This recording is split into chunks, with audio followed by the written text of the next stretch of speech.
안녕하세요. 김태욱입니다.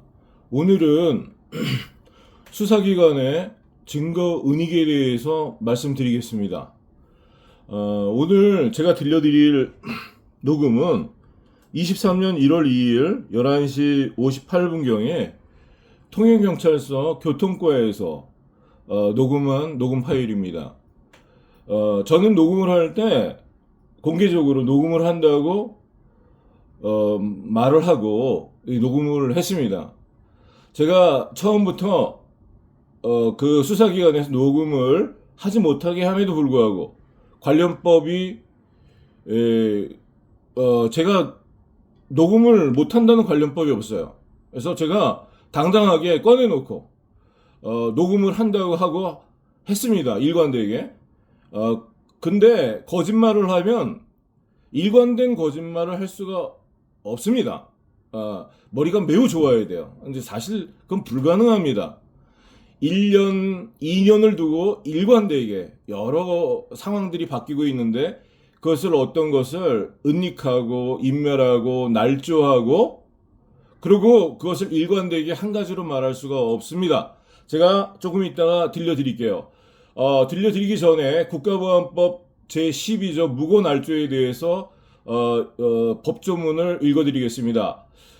타인으로 하여금 형사처분을 받게 할 목적으로 이 법의 죄에 대하여 무고 또는 위증을 하거나 증거를 날조, 인멸, 은닉하는 자는 그 각조에 정한 형에 처한다.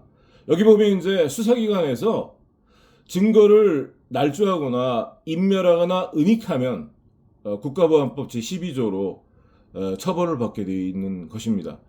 이 항에 범죄 수사 또는 정보의 직무에 종사하는 공무원이나 이를 보조하는 자 또는 이를 지휘하는 자가 직권을 남용하여 제1항의 행위를 할 때에는 제1항의 형과 같다. 다만 그 법정형의 최저가 2년 미만일 때에는 이를 2년으로 한다. 이렇게 되어 있어요. 그 타인으로 하여금 형사처분을 받게 하는 목적이라고 그랬어요. 이 통영경찰서에서 어떤 일을 했냐면 이 차가 아반떼 차입니다. 이 차가 저희 차입니다. 아반떼 차가 제 차 앞으로 나중에 알고 보니까 이날은 몰랐죠. 앞지르기를 했어요. 순간 앞지르기를 해서 이 아반떼 차가 산타페 차를 추돌을 했던 그런 것을 뒤늦게 제가 알게 되었습니다. 그런데 오늘 들려드릴 23년 1월 2일 날 녹취해 보시면요. 이 통영경찰서에서 아반떼 차가 앞지르기 한 것도 영상을 감추고 있고 은닉하고 있고 또 이 아반떼 차 블랙박스 영상 자체를 다 보고 알고 있으면서도 저에게 은닉하고 또 수사 자료로 은닉하고 있었던 그런 녹음이 이렇게 나옵니다. 그것을 공개 안 하는 이유는 제가 제출을 안 했기 때문이라는 거죠. 근데 그건 말이 안 되는 게 타인으로 하여금 형사처벌을 받게 하는 목적이라고 그랬어요. 이 사람이 형사처벌을 받아야 됩니다, 사실은. 왜냐하면 이 차에서 운전자 바꿔치기가 있었어요. 김호중 씨 경우처럼. 그리고 이 차에서 범인 도피도 있었습니다. 중앙선 침범도 있었습니다. 똑같습니다. 잔치집에 다녀왔기 때문에 음주를 의심했어요.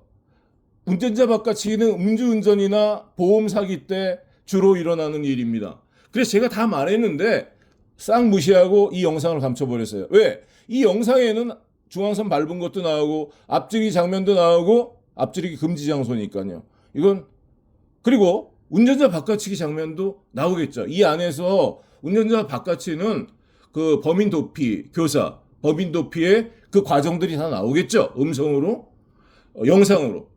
다 감췄습니다. 이 영상도 감추고 2차 영상도 다 은닉했습니다. 은닉했는지 인멸했는지 저는 지금 2년이 다 되어오고 있는데 아직까지 2차 블랙박스 원본 영상을 본 적이 없습니다. 2차 블랙박스 영상도 한 6개월 끌다가 나중에 공지에 몰리니까 잊어버렸대요. 6개월 후에 잊어버렸대요. 그럼 6개월 동안 수사기관에서 다 보고 처음부터 없었다고 이렇게 잡아떼고 있습니다. 그런데 타인으로 하여금 형사처분을 받게 할 목적이라고 그랬어요. 저희 차에 운전을 했던 저희 집사람이 이 사람들이 운전과실, 이 사람들이 교통사고를 유발했는데 저희 아내가 교통사고를 유발한 범인으로 몰렸고 저희 집사람에게 그런 과실을 물어서 치상죄를 씌웠어요. 이 사람들을 다 다치게 했대요. 그리고 저는 가해 차량의 차주로서 민사적인 그런 책임이 있는 거죠. 그렇게 법적인 책임을 물었습니다. 그래서 저희 차를 가해차로 몰아서 저희 아내를 체포 구금했습니다. 그때 혈액 수치가 6% 정도로 그러니까 0.6 정도로 이렇게 떨어져서 생명이 위험하다는 전문의의 그런 경고를 3번씩 이렇게 받았습니다.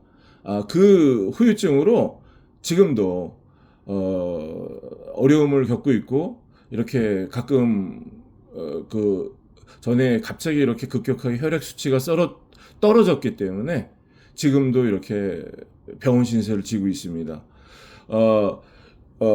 통영열차서의 녹음을 지금 들려드리겠습니다.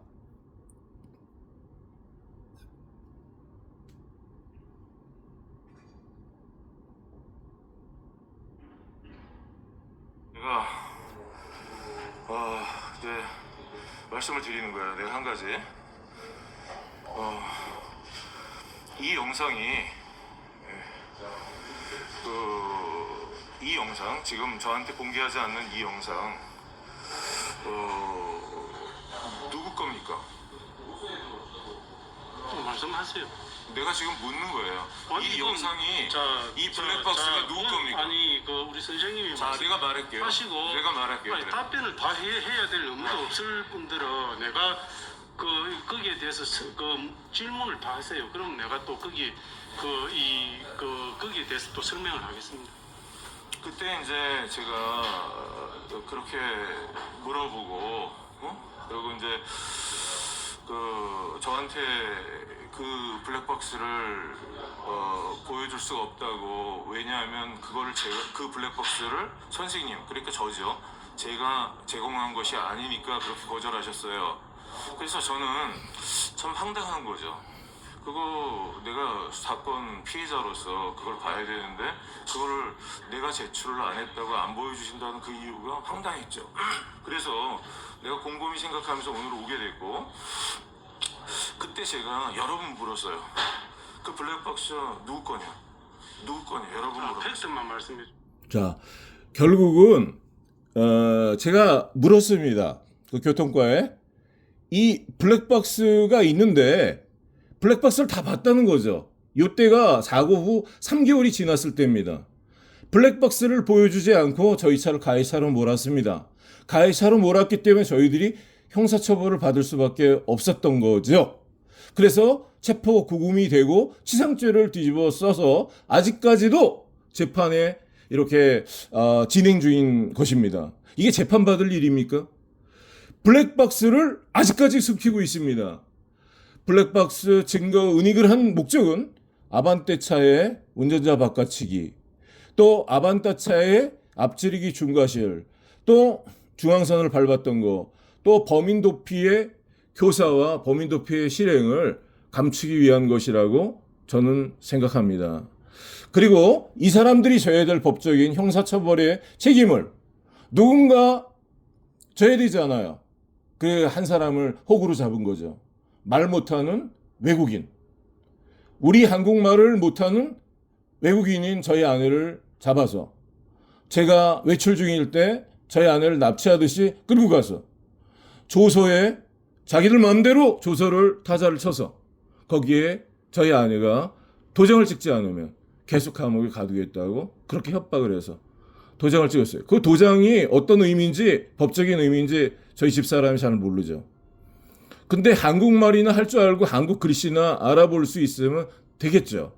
그 남편에게 물어봐서 나중에 도장을 찍겠다고 그랬더니 도장을 무조건 찍지 않으면 내보내주지 않겠다. 아픈 사람을 그렇게 위협을 해서 도장을 찍어놓고 그걸 조서라고 합니다. 그런데 이 영상이 없잖아요.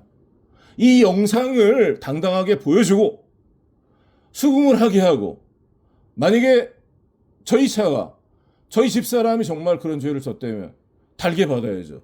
그런데 그게 아니라 이 차가 그런 나쁜 짓을 다 했는데 이렇게 타인으로 하여금 형사처분을 받게 할 목적으로 이 법의 죄에 대해 무고 또는 위증을 하거나 증거를 날조, 인멸, 은닉하는 자 이런 일을 통영경찰서에서 했던 것입니다. 형사처벌을 받게 할 어떤 증거가 되는 CCTV나 영상을 은닉하는 것은 그 은닉함으로 말미암아서 형사처벌을 받으면 안 되는 피해자가 형사처벌을 받게 한 거거든요. 그렇다면 통영경찰서의 이 관련자들 또 이 일을 지시한 그 윗선들은 국가보안법 제12조 무고 날조에 관한 그 법률을 적용해서 이 사람들 조사받아야 된다고 생각합니다. 네, 감사합니다. 좋은 시간 오후에 보내시기 바랍니다.